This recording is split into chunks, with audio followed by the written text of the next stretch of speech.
Ao anatin'izao fihetsiketsehana mahery vaika amin'izao fotoana izao dia aty amintsika ny masina zao tontolo izao. Ka ny pisipisiny mahakasika an'izay ny fakafakana amintsika atao anatin'ity vidéo ity ka manasa antsika rehetra anaraka an'ity vidéo ity hatramin'ny farany. Aza dino ny milaiky ny vidéo antsika ary tsara voatrany miabone amin'ny chaîne antsika mba ahafahanareo manaraka tsy tapaka ny vidéo zay lefa nahito isan'andro. Tsy ampiandrela mo isika fa avetrany tonga de vavany ndao ary.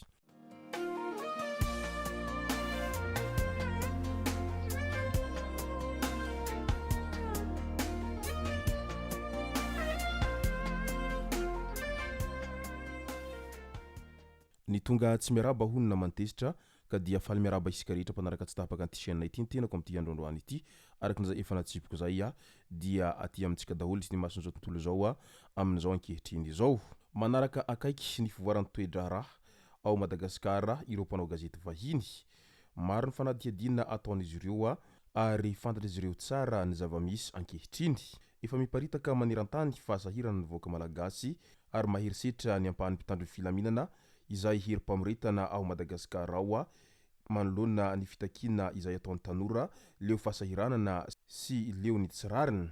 Etsy ankilan'izay miala bala sy mody fanina ny mpanolontsaina manokana ny Andriamatoa Andry Rajoelina manoloana ny fitarainan'ireo tanora.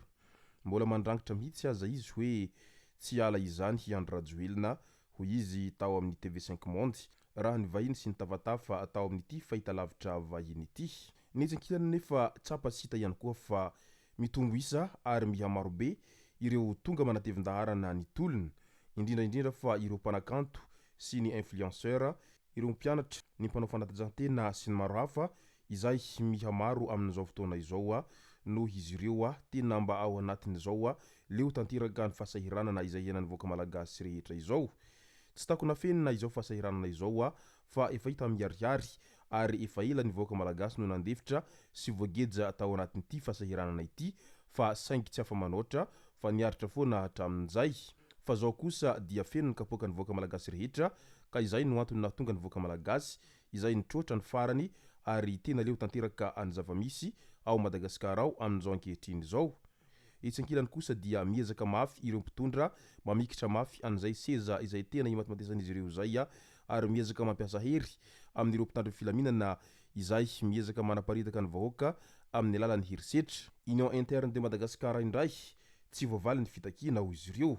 Tsy nandefa solotenina ho any amin'ny filoha zany izy ireo araky ny voalazan'izy ireo hatrany ary miroso amin'ny service minimum ireo mpitsabo interne rehetra manerana ny Madagasikara nanomboka tamin'ny 3 oktobra iny.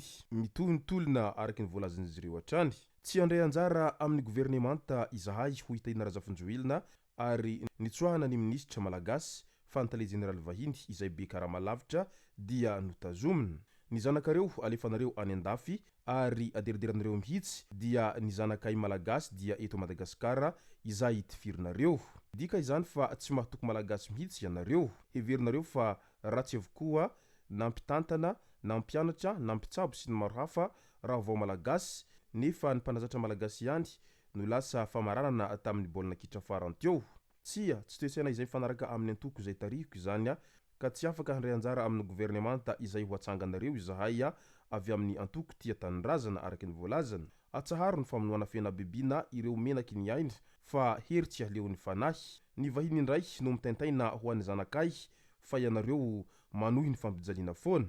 Dia faly ve izao ianareo izay herim-pamoretana rehefa tonga any an-trano hoe nandratra sy nahafaty zazafiry aho androany. Io ny fanohen-kevitra izay nataontainy Razafinjoelina tao amin'ny pejiny tao manoloana ny zava-misy amin'izao ankehitriny izao.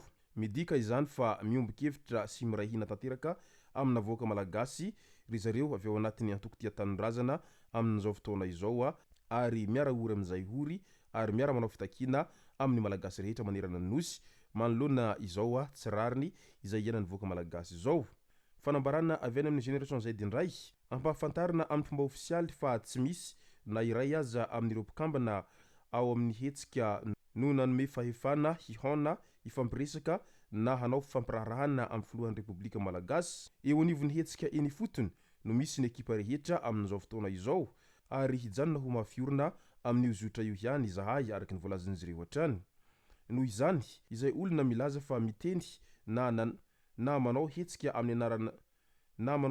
amin'ny anaranay eo anatrihan'ny fitondrana dia tsy avy aminay vondrana velively izany fikasana fanakorotanana sy fampisarahana ary fanimbazimbana no ambadiky ny fihetsika toy izany manentana ny rehetra izahay mba ho mailo sy hanome lanja ireo fanambarana izay mivoaka mivantana avy amin'ny hetsika izay ara-dalàna sy azo itokisana ho an'ny tanjanaka ho ela velona ne Madagasikara afaka ho izy ireo hatrany raha naneho ny hevitra izy ireo mahakasika ny zava-misy amin'izao fotoana izao.